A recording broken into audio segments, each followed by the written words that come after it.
Hey, what's up guys? It's GQAzndood, and I wanted to talk about a game I recently played called Limbo. Limbo is a indie game developed by a Swedish company, and it's about a boy who finds himself waking up in a forest looking for his sister. And, typically this game is like a kind of like a side-scroller slash platformer slash puzzle. It's a little bit different than your typical game. The primary reason because is the game is very very artistically inclined to work with no voice or whatsoever, and also no sound really, but primarily on the basis of shadows and silhouettes. Very very like German slash like film noir style. And I believe this game won many awards, and it also got a lot of praise from the gaming community and the gaming design community. And this game is actually pretty wonderful, and I played it for about 2 to 3 hours straight. I actually beat it in one run. Some of the puzzles were pretty challenging, but once you throw logic in there and a little bit of a skill and kind of this thinking out of the box, literally, you get the idea of what the concepts they were going to.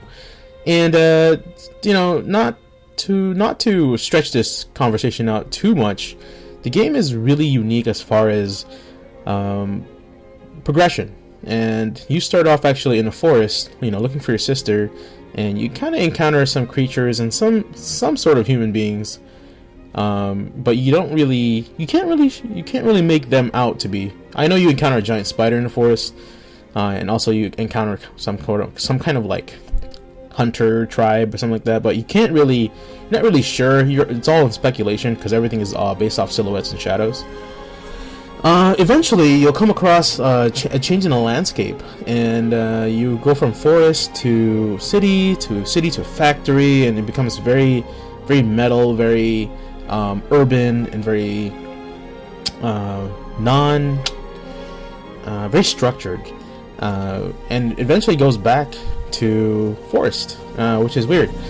The big issue and the big topic of Limbo, aside from its design and core concept, is that the ending of the game, and spoilers here coming up, guys, is that it's very open-ended, which obviously opens up for the floor for debate.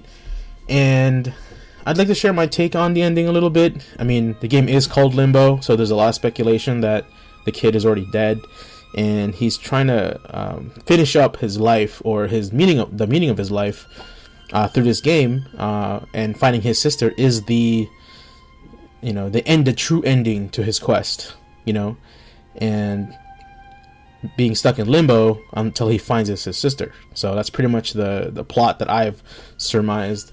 It is very interesting. It led me to a point to believe this theory of mine is because in the beginning of the game, there is a spot where you can see two kind of like bodies on the ground. It's hard to make up because it's a silhouette, but you can also just kind of speculate.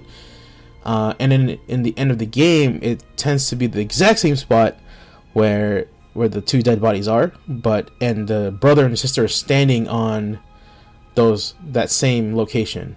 So I'm thinking that they're both dead, but the brother thinks that since he's not fulfilled in life, he has to find a sister to make sure, he's relieved and she's okay, so therefore he can be out of limbo and finally go to heaven or hell, or whatever decision you want to do. But the game was on sale for like $3 on the PSN network. This game is on PC, Steam, Xbox Live. I think it came out on a hard disk too. It's a great pickup. I suggest you pick it up. It is very very different from most games. And you can also end up with your own speculation of the ending. So give it a shot, give it a try. It's cheap. It's a good price, great value for the game.